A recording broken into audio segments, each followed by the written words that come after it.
পৃথিবীতে কিছু বিকারগ্রস্ত মানুষ আছে, তাদের জন্য এই পোস্টটি, যারা নিজেদের ভেতরে অনেক অসম্মান, অপরাধবোধ এবং অনেক কুকর্ম লুকিয়ে রেখে অন্যের জন্য ক্ষতিকারক চিন্তা করে, অন্যকে সন্দেহ করে, অন্যকে বিরক্ত করে, অন্যকে যন্ত্রণা দিয়ে মজা পায়।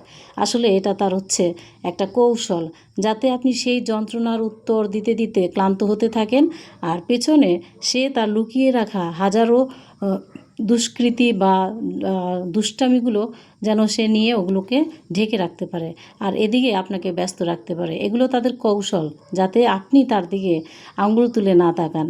আর এসব মানুষ খুবই ভয়াবহ হয়, খুবই ডেঞ্জারাস হয়। এরা সব সময় এই প্রসেসটাকে কন্টিনিউ করার জন্য তাদের মুখে বা তাদের আচরণে কোনো পরিবর্তন আসে না, তাদের ভাষায়ও কোনো পরিবর্তন আসে না। তারা যত পারে, যত নিচে নামতে পারে, তারা ততটাই তাদের ভাষার